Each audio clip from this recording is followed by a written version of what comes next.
Hi, my name is Tanner. I'm a geology student at Bowling Green State University, and today we're going to be watching Titanoboa wasn't the largest snake ever. This was Extinct Zoo. So I'm not a specialist in paleontology, so the amount of insight I can add to this is limited, but I hope that I can add to the video and say something interesting. Really excited to see what they're talking about today because Extinct Zoo has been making a ton of bangers recently. I've been wanting to react to all of them. Alright. Back in 2002, an expedition through various coal mines in the Titanoboa Formation of Colombia dug up hundreds upon hundreds of different thoracic vertebrae and ribs. Okay, so what's interesting about areas that are coal-bearing is that generally this is interpreted as a depositional setting for things that are like marshy or wetland-like. And usually one thing that's very good about coals is that they're associated with anoxic areas, so areas that don't have very high levels of oxygen. It is very good at preserving. Preserving like fossil material. So, like for instance, in coal you can usually find like a ton of like fern fossils, like seed ferns, a ton of like plant material, like plant pollen sometimes. You know, occasionally you get, especially in stuff that's like close to the Permian, you can find some like vertebrate fossils. So, scenario that we're seeing here. And not only were many of them well preserved, each one was noted for being unusually large. However, the scientists that found them weren't exactly shocked or impressed, as the formation they were found in was well known for housing numerous reptilian giants, primarily kaiju-like turtles and monstrous crocs from the Paleocene. And because of this, plus the fact that certain reptiles superficially have similar vertebrae. Okay, so they're saying this is from the Paleocene, so this is like relatively recent. This is in the Cenozoic, and probably within, I don't have it memorized, but probably within the last 30, 40 million years. The team simply concluded that they had stumbled upon a new crocodilian. Pretty cool, but nothing to write home about. However, only a few years later, the fossils were transported to the Florida Museum of Natural History, where by chance, they were re-examined. And this re-examination led to a rather unexpected find, which was that this had been no giant croc, but rather a supersized snake. And when I say supersized, that's cool. I mean supersized, as it belonged to an apparently titanic serpent, and thus they aptly called this new snake the Titanoboa.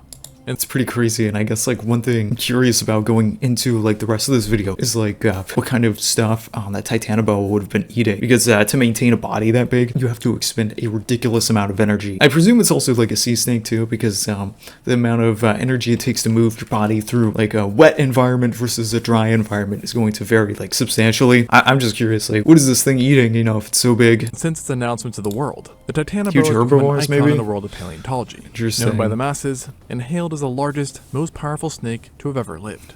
And this boa was definitely a big one, as adults might have measured up to 12.8 meters or 42 feet in length, maybe even 14.3 meters or 47 feet, which, just to put that in perspective, is akin to the length of a fully grown sperm whale.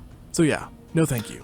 And with these estimates, the Titanoboa easily dethroned the previous record holder, the Gigantophis garcini, a type of Matsoidae from Eocene Egypt. And I'm sure if I was to take to the streets and was to ask people what the biggest or scariest snake ever was, I'm confident that most, if not all, would claim Titanoboa, if they like paleontology that is, and they would do so with confidence and their chest puffed out. But here's the thing, the Matsoidae, who had just been usurped, was a family of snakes who were just as messed up as the boas, and throughout history, they cooked up some really messed up serpents besides just the Gigantophis. And recently, it was discovered this family created a species of their own, which was so monstrous that it may just have the Titanoboa beat. And yet, the public has barely ever heard of it. So without further ado, let me introduce you to Vasuki indicus. This absolute unit of a serpent was only described just last year, in 2024. Wow. Okay, yeah, that's crazy. So one thing that I'm just gonna say here is like in this depiction right here, this is actually the way that they did that, like the sort of stuff they're using to excavate that. If I remember correctly, they've these things called like air pens, which are very good for doing this sort of paleontology work, where you want to preserve a lot of fine details, where you can just kind of you have a very fine tip drill that you take through like a slab of something that a fossil is like impressed into, so you can kind of go one thing that's also confusing, at least about this picture, because I presume that this is not the one he's talking about, is there's not really a scale near it. So usually you want like a block or something that says like, oh, this is like an inch, because I don't know how huge this is. This could be like a slab that's like as large as my room, or it could be just something that's maybe like this big.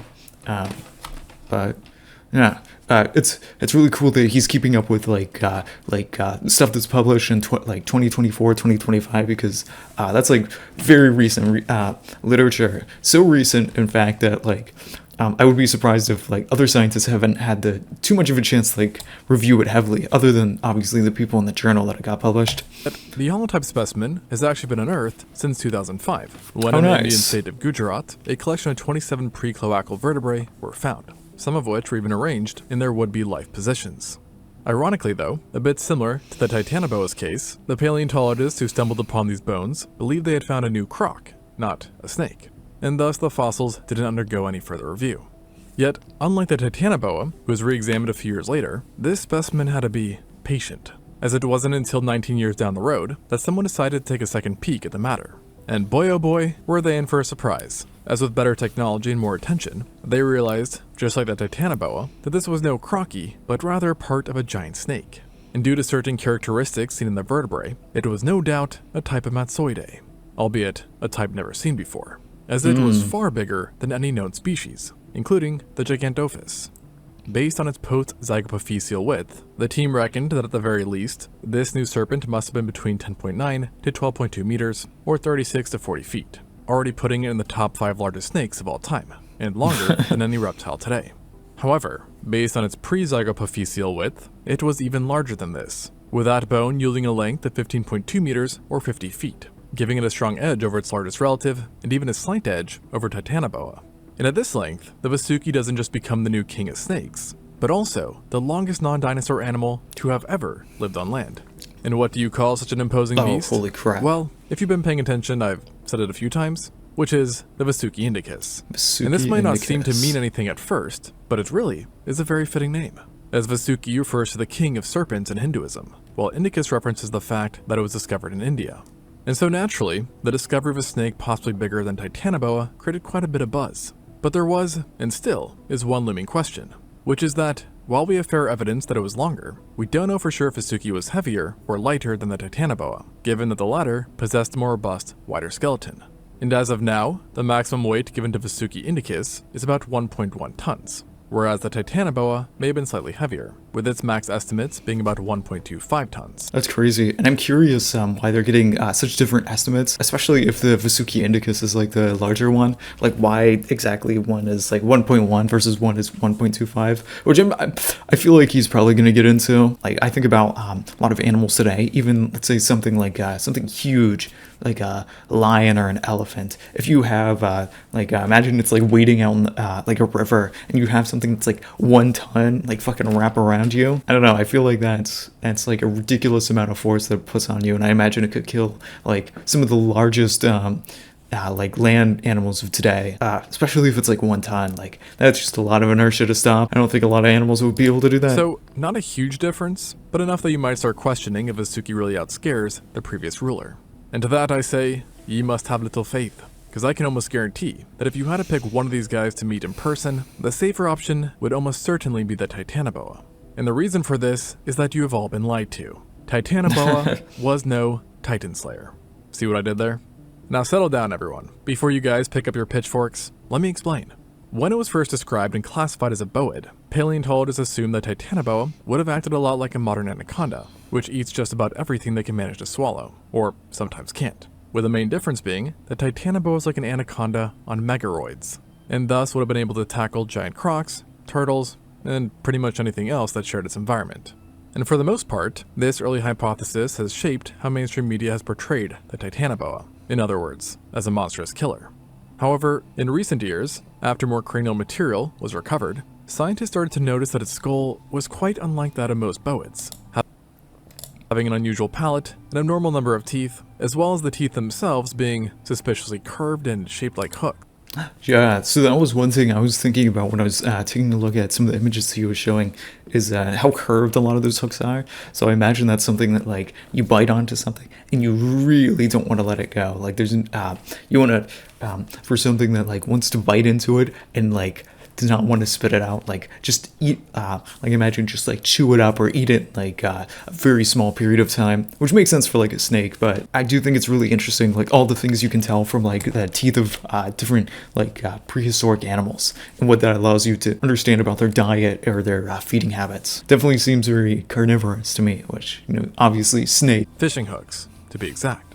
And therefore, the idea started to creep in that Titanoboa was all along just an oversized fisher, not a mammal killer or reptile killer. Interesting. And sure enough, what scientists also discovered was that these morphologies were not like those of its relatives, but rather like those of modern-day Seiophidian snakes, specifically those who maintain a piscivorous diet. And if you need any more evidence, then take into consideration where the Titanoboa actually lived, which was warm regions where extensive rivers were found, along with a wide range of fish. And remains of the snake are often associated with various lungfish and osteoglossomorphs. So, in other words, it looks like the snake had a taste for sushi, not chicken, if you get my drift. Now, Vasuki indicus, on the other hand, probably would have been much more interested in you than your pet goldfish, with its vertebrae suggesting it to have most likely been a terrestrial snake that preferred to spend its time on the ground than in the waters, or the trees for that matter too, with it being too heavy for the latter. Though I will say that in the case of swimming, it is believed to have been quite capable, and was probably surprisingly good at it. So if giant crocs were enough to keep you out of the water, then the Vasuki will. This is besides the point though. The bigger thing here is that these vertebrae not only reflected primarily terrestrial locomotion, but that it was also a constrictor snake, who lacked any specific adaptations that would suggest a specialization in fish, and thus is presumed to have been more of a any kind of opportunity kind of guy, eating crocs, turtles, fish, other snakes, and get this, even primitive whales. So yeah, it definitely had quite the appetite. Oh wow, like Pachycetus. Which actually to me makes the Vasuki even scarier. If you were sent back into its realm, you wouldn't find yourself running away or being chased by this creature, as its hunkering size rendered it quite slow and immobile. So instead, you would have had to be on edge for every second you were there. Because to get around the speed issue, the Vasuki indicus evolved to be an expert ambush hunter that likely utilized camouflage to stage strikes on unsuspecting prey, which it would then kill via constriction. Now I know what you're thinking. There ain't no way I'm missing a 1-ton snake. And yes, its size would make it a bit easier to spot, but don't forget, snakes are really good at hiding. Like, really, really good. I mean, there's even the hypothesis that humans evolved good eyesight because of them. So yeah, good luck. And let me tell you, if you're starting to think that messing with the Vasuki is a bad idea, then just wait to hear how it would eat you. Hint hint, it's not pretty. You may know this if you've seen one of my older videos, but the group it belonged to, the Matsoidae, were a fairly ancient family of snakes, which appeared about 28 million years before the boids did, during the late Cretaceous. And because of this old age, they were quite primitive. And one way this showed was through the construction of their jaws, which unlike those of the boids, lacked an extra quadrate bone and elastic tendons, that in boids is what allows them to open their mouths to freakish angles. And so, without these adaptations, the Matsoidae, despite being constrictors, wouldn't have been able to swallow their prey whole. Oh, yeah, that's unfortunate. That changes my assessment of this guy. So I wonder how they, maybe they just wouldn't be able to hunt really big things. Maybe they'd have to like, almost like re-bite into things. I have no idea. Sounds good at first, but honestly, you'd prefer it if they gulped you down. Because instead of swallowing, they simply resolved to use their varanoid-like teeth to tear off chunks of flesh that were bite-sized to then swallow. Yeah, they just like shred you. May have resembled what you see Komodo dragons do to deers or eels to their respective prey, which is, in other words, just straight up horrifying. Luckily for you though, if you did happen to get caught by Vasuki, you probably wouldn't need to worry about feeling its teeth tear at your flesh, for its constrictions killed prey at lightning speed, thanks to ridiculous forces. Let's take the anaconda for a second, an obviously feared predator who is scary enough to have gotten its own movie franchise, and can squeeze with 90 pounds per square inch. Very impressive. Yet, the Vasuki indicus makes it look like a complete chump, having vertebrae that are up to 6 times wider than those of the anaconda. In other words, its squeezing was a tad bit tighter, and its strongest contractions possibly generated forces akin to that of a crocodile bite. Good luck surviving that. And besides the actual bone width, we do see that along the Vasuki skeleton, it possessed relatively high-sitting ribs, which helped form a stronger cylindrical trunk shape, as well as transversely wide vertebrae and broad humeral keel, which is a fancy way for saying that it had a lot of large attachment areas where powerful muscles would have gone. When you consider all of this together, you arrive at the harrowing conclusion that if this snake came back from the dead, many of us would be in trouble. This also doesn't even take into account that the Vasuki likely had great eyesight and a keen sense of smell, thanks to their forked tongues, which allowed them, and other snakes, to collect scent particles from the air, meaning that while animals had to be super vigilant just to spot it, it would know where you are no matter what. Suffice to say, this was one bad apple, and quite the package. Albeit, there is a drawback to its design, because it turns out that sustaining a giant serpent of its proportions takes a lot. It essentially requires... Yeah, that's like one of the things I mentioned earlier. It's just like whenever you have a huge animal like that, the amount of food that it requires is absolutely crazy. You have to eat like a ridiculous amount of food to sustain yourself, like anything that's like super large. So it ends up being like I'm curious if they have any like estimates for how much food it would need to eat per day, but it would probably have to be like something like astronomically like ridiculous. Very specific kind of environment. And thus, the Vasuki indicus was not a commonality during its existence, rather a rarity. With fossils... Yeah, that makes sense. This is a guy you would run into like very occasionally because I guess there's probably just like not enough meat to like support 1 trillion of them, you know, crawling all over the landscape. Only being known from India, and on top of that, just from one single location, the Naredi Formation of Gujarat. Now, during the Middle Eocene, India was much warmer than present, and also more isolated, still being an island that was drifting upwards. And as a result of these two factors, you got a lot of unique environments and strange evolution, which obviously led to the Vasuki, who specifically inhabited mosaic habitats such as back swamp marshes. Here, there was an abundance of other life, which in many cases was also large as well, which provided the Vasuki with the needed resources to attain its size. And thus far, it's known to have lived alongside numerous walks of life, including catfish, turtles, crocodilians, as well as the early whales Andrewsiphius and Cutchocetus, who were in fact so early on in the evolutionary tree that they were probably not even fully aquatic yet, and thus snakes hunting whales on land might have been a real possibility. Pretty trippy, huh? Along with the other known animals from this environment, paleontologists are also aware of a myriad of life that almost certainly encountered the Vasuki as well, given how close they were found near Naredi. And it seems like the entire region was chock full of primitive whales, namely Charodocetus, Indocetus, Babiocetus, and Datacetus, as well as the primitive Sirenians, Protosiren, Eosiren, and Eothyroides, a couple of which, by the way, may have ventured onto land too, given the presence of limbs. So those poor sea cows, or land cows, or sea land cows, had to watch out as well. And there seems just to have been something in the area that really bred out the most in snakes, with Vasuki being by no means the sole serpent around, with a variety of pythons also being known of. And specifically, we think that the pythons which lived in this environment are actually the same ones that still live there today, a testament to just how effective and efficient snakes are. And if this area is starting to sound a little bit too snaky for you, then unfortunately...